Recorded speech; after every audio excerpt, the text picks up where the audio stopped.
never really free. We yearn and strive for brotherhood, protecting our liberty.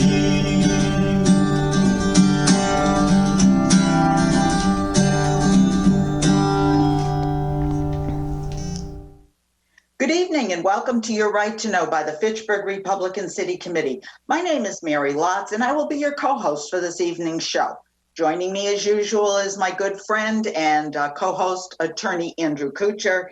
Andrew, of course, as always, as also a city councilor in Ward 3 in Fitchburg. Hi, Andrew. How are you sitting in front of City Hall? Hi, Mary. How are you doing today? I'm doing great, even though we're still all locked inside our houses. We'd also like to recognize and thank Workers Credit Union for their support and supporting the First Amendment and bringing this show to you tonight. Joining Andrew and I tonight is our good friend and chairman of the Fitchburg Republican City Committee, Chairman John Strang, Dr. John Strang. Thank you for being with us, John. Thank you for asking me. John, tonight we're going to start out by talking about progressivism and progressives and the progressive policies. This actually came up. Andrew and I had talked about it. We were helping our friend Kathy Clark run for the state House representative seat for Lunenburg, Shirley Acton, Foxborough. And we saw her competition put up yard signs. And the yard signs very blatantly and openly referred to this individual who ultimately won the election, the special election, as a progressive Democrat. And I was asked to describe, what does a progressive Democrat mean? What does a progressive really mean? And that's when I talked to Andrew and we wanted to reach out to you, because this is kind of your bailiwick, is understanding these movements throughout history. So as an opening, I really would like you to explain your background in education and understanding these political movements in history, and to give us sort of a historical perspective of what progressivism is. Thank you. Well, my background is in philosophy. I have a doctorate in philosophy from Boston University. I specialized in ancient philosophy and modern German philosophy, but when I taught all phases of philosophy. There are relatively few students who will major in philosophy, so you wind up as a teacher teaching everything that comes up.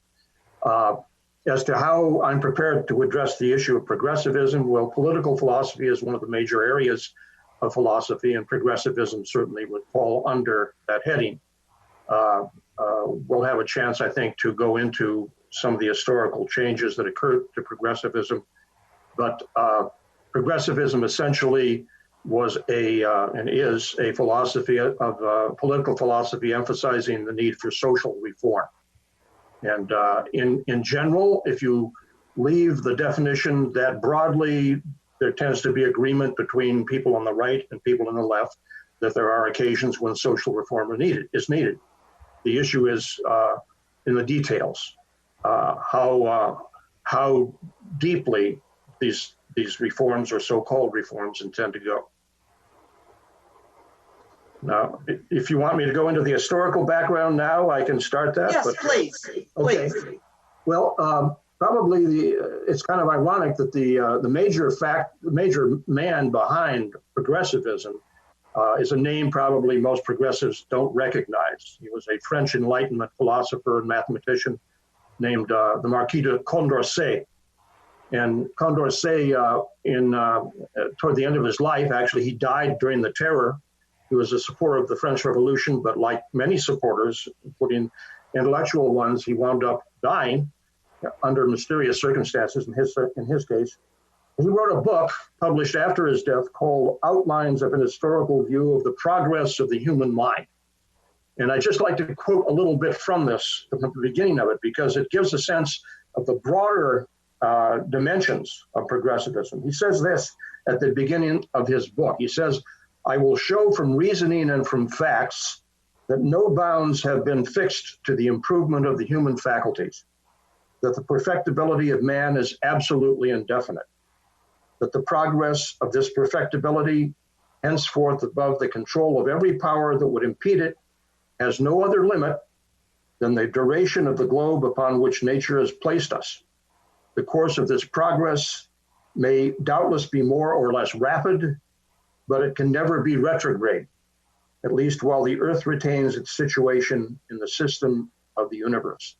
So Condorcet adopts the view that not only do we live in a world in which progress occurs, but it is inevitable. And he's very strong about this. He says it can never be reversed. In other words, we cannot imagine any reversal to situations prior to the modern age, which he would place in the era we would call the Industrial Revolution and after. Now, this assumption that we live in a world in which progress is inevitable is taken for granted by many people. What's not understood or appreciated is that the assumption betrays a lot of assumptions of its own. For example, suppose you happen to be a religious individual. You believe in the tenets, say, of Christianity, maybe Catholicism. What happens when some of those tenets are perceived as coming in conflict with this asserted inevitability of progress? This is not a topic I bring up carelessly, because just this topic is occurring right now. Right, it is. I think of at least two areas. Exactly. And abortion and euthanasia even. Right, and a third one would be gay rights. Mm-hmm. There recently was a Democrat congressman who denounced the Catholic Church in particular because he perceived them as anti-gay rights.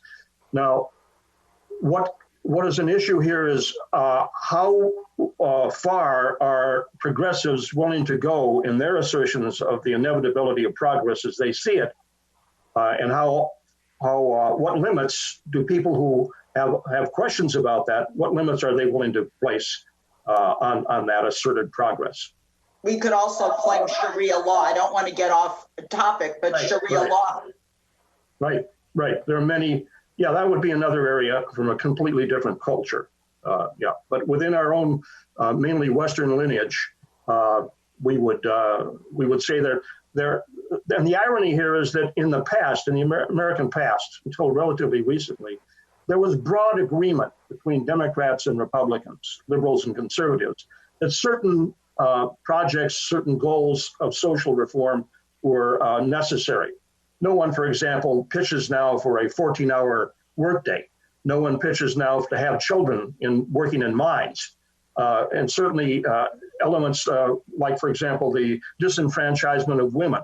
Both Republicans and Democrats agree on that. These are all projects that really were worked out in the 19th and 20th centuries. And slavery, of course. These are all areas where liberals and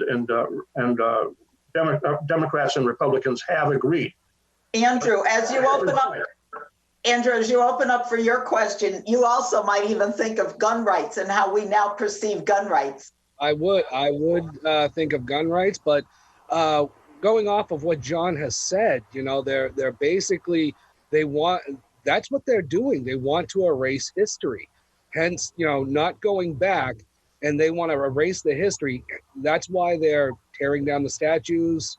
They're even going so far as spray painting a statue of Stevie Ray Vaughan. What does he represent in history? Mary, I don't.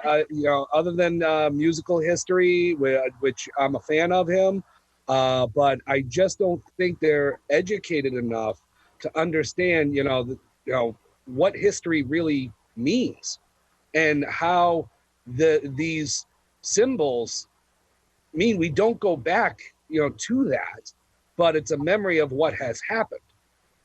And they just want to tear it down without any kind of, without any kind of remorse.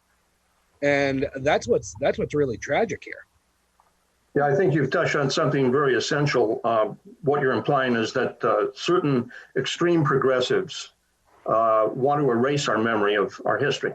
It's not enough to eliminate social injustices. They want to go beyond that. That's something we can go into. One of these extremist groups, of course, is Antifa, and I'm prepared to talk about them. But let me just briefly sum up areas where there have been agreement between the right and the left. I mean, at least we can look back to our history and say, well, we're not inevitably going to wind up as enemies because we have agreed on certain things. In the 19th century, the notion that there should be unrestricted laissez-faire economic behavior was an area where Republicans and Democrats agreed that there needed to be constraints on that. Even such an icon of conservatism as the Prussian Chancellor Otto von Bismarck actually enacted progressive legislation in a state that was overwhelmingly conservative. He provided provisions for ordinary workers and provisions for people who were injured on the job. This was the first time this was done in history by any state. Our own President Theodore Roosevelt once said that he believed that a wise progressivism and wise conservatism go hand in hand. These were areas of agreement. They started to veer off course when Woodrow Wilson came into power, because Wilson was willing to, and he was a political philosopher or a political scientist to a degree, he was willing to sacrifice elements of the United States Constitution if he thought that they infringed on the claims of progressivism. We need a whole program on Woodrow Wilson to go into that. But this is where things started to go off the rail as far as conservatives and Republicans are concerned. That areas of agreement, common agreement, were taken beyond an appropriate limit. You alluded to education, and of course, this is a major area where progressivism has made an impact. It's not surprising because most of the people who go into teaching in our public schools have taken courses in colleges and teaching, departments of teaching, of education, and you don't get into those departments if you're not a liberal. I know, as a conservative, I was not exactly, surrounded by other conservatives in the liberal arts school that I taught at. It's worse than. Here's a surprise for you, John. Guess what? I majored in high school education at Fitchburg State, and I guess you could call me undercover. Yeah. It's so what is happening now? I mean, we're living now, as we all know, here in the end of June 2020, having experienced almost a month of incredible behavior and misbehavior on the part of young people, not just young people, who are supposedly graduates of our public education system. And Andrew, you hit this earlier. They don't really know what they're doing. They don't know history. They're tearing down a statue of Abraham Lincoln, after the Emancipation Proclamation. I mean, isn't that what this is all about? Is equality? It is absolutely amazing. One would not credit that people could demonstrate and do such vile acts against individuals like Lincoln. Lincoln, my God, who freed the slaves. But it's happening. It's happening. I think, by the way, Mark Stein, we all know Mark Stein, had the best description of this movement. He calls it the March of the Morons. The March of the Morons. And Very appropriate. Yeah, because these people, they just don't know what they're doing. They don't know what they're doing. They're revolting for the sake of revolution. Well, John, one of the things that I'm very concerned about is that they are getting a voice. They are getting powerful and more powerful. We saw AOC just won a primary earlier this week. She was being challenged by other Democrats for the seat. But she, again, came out and won because she is one of the most progressive faces and voices of the movement today. And what they're looking at things is, we see it on our college campuses, not just in our education, but what we're allowing to be said on college campuses. We're shutting down free speech. We're shutting down free expression. We our freedom of worship, free thought, destruction of monuments, historical statues, art, the overall destruction of the rule of law. how can this be acceptable to people, to voters? Don't they see this as being absolute destruction and devastation of our nation? Well, the founding fathers assumed that the American people would be an informed citizenry. So they had a vested interest in education. We've gone a long way since then. I imagine that when you went to public school, I assume you went to public school, and Andrew, I assume you did too. I did. When I went to public school, it was still a credible institution.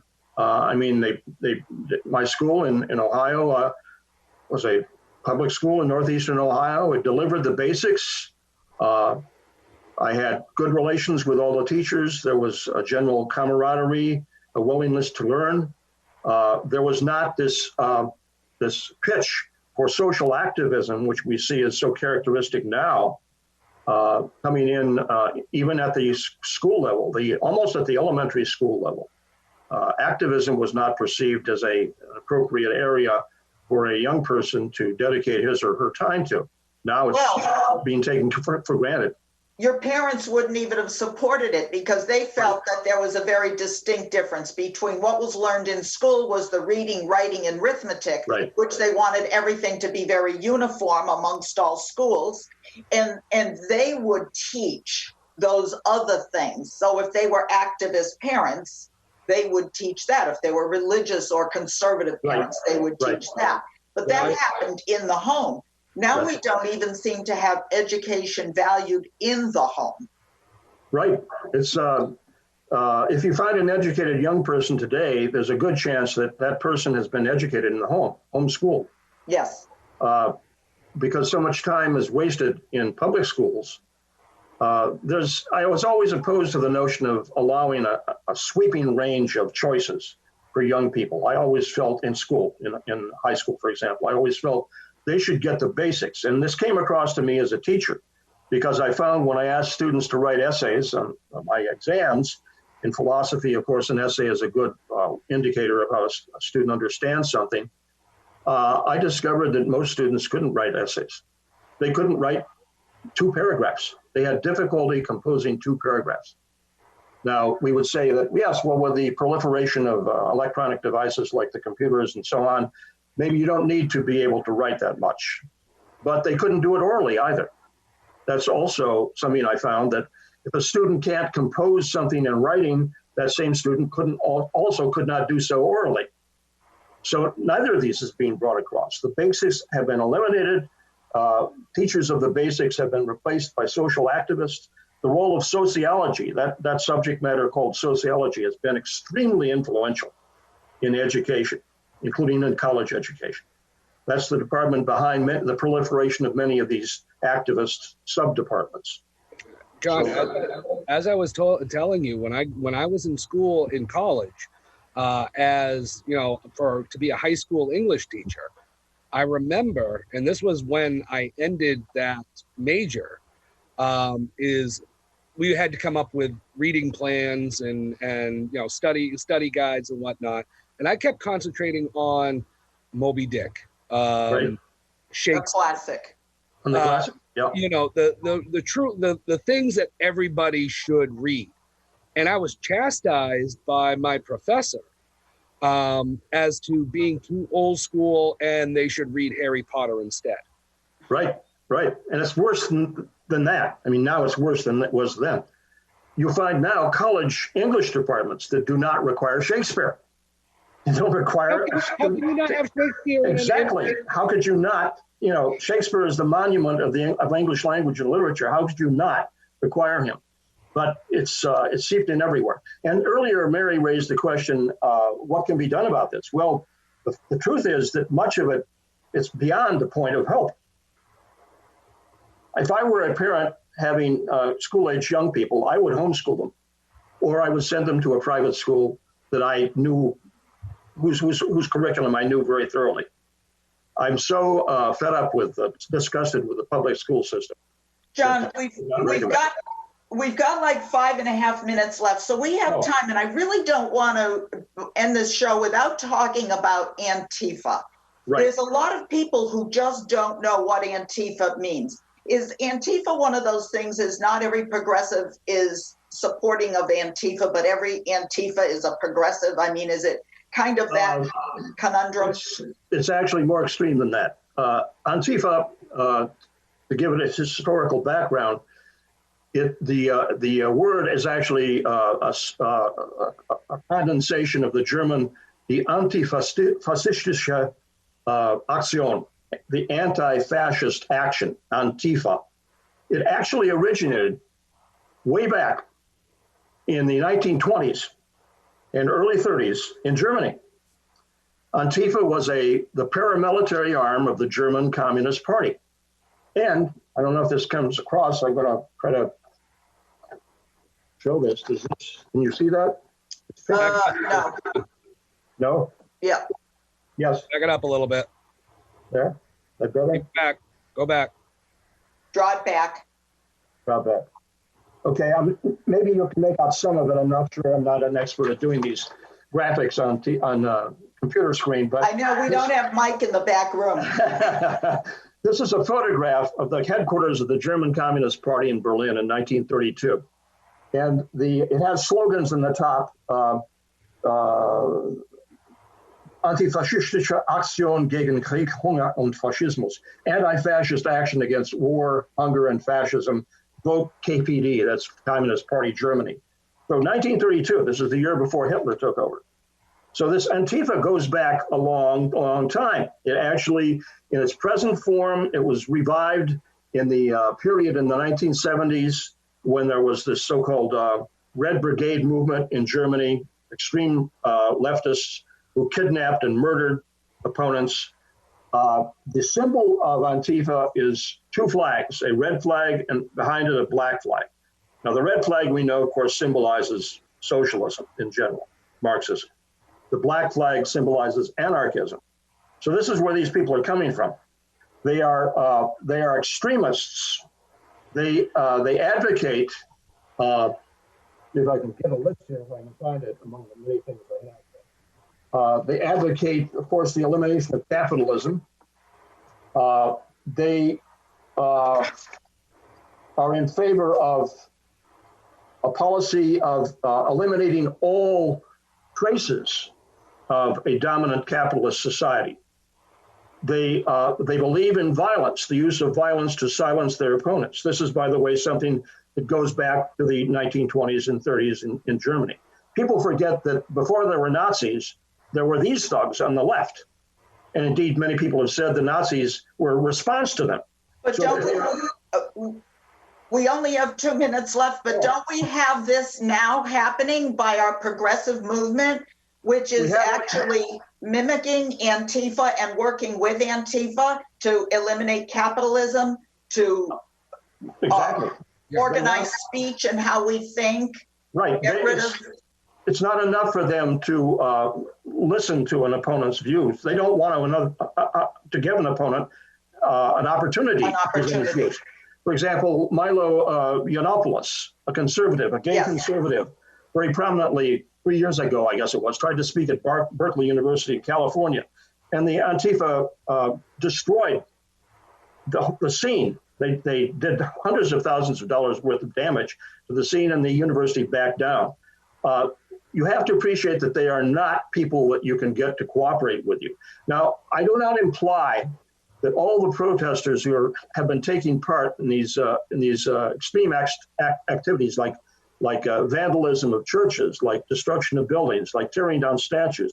I'm not saying they're all Antifa, but they are influenced by Antifa. Mm-hmm. And that's right. One also has to be aware that in the history of revolutionary movements, you always have masses of naive people who are led by the nose. This is, as long as there have been these movements, there have been people who naively think that the only way to eliminate social injustice is to be violent. Relatively few people are willing to do this, but it's an indicator of how extreme our situation is now that more and more people are willing to follow these violent methods. Which includes defunding police and authority. Exactly, defunding police, yeah. It's a sad commentary on where we are. Now, I know any conservative is going to say at this point, well, yes, but we also have the Second Amendment, and there are tens of millions of Americans out there who have the right, and they maintain the right to bear arms to protect themselves. We hope it doesn't come to that. But when we see the behavior of such weak administrations in the major cities like Seattle, Portland, New York, Minneapolis, and so on, we recognize that's not how it works in small town America. But God help us if it really comes to a fight, because the people on the extreme left, the Antifa people, are not going to cooperate. No. Have we crossed the line? Gone too far? What's that, Andrew? I said, have we crossed the line? Do you think we've gone too far over?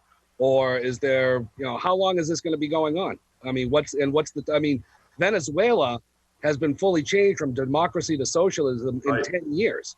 I mean, I don't think we should have any doubt. Well, we have some strong hope that Trump will be reelected. But what's going to happen after that? We can't see that far into the future, but we certainly know the stakes involved. Unfortunately, I have to end it there. Our time is up, believe it or not. This is way too timely and way too important of a topic. Maybe next month we'll be back in the studio, and maybe this is something we really will need to go into further explore, especially if what we have happening in our streets and in our cities continues to happen. I know it's frightening for all of us. And so as we close tonight, I thank you, John, for being with Andrew and me as we have this show. And as we leave our viewers tonight, we want you to remember, and thank you for watching Your Right to Know and being part of the Fitchburg Republican City Committee. And remember that your city or town Republican Committee welcomes you because we hold dear your constitutional rights and your conservative values. And we will challenge things like, and associates like Antifa and the progressive movement. To us, GOP stands for growth, opportunity, and prosperity for all people. And because we always stand for freedom. I thank you and good night. America, we stand for freedom.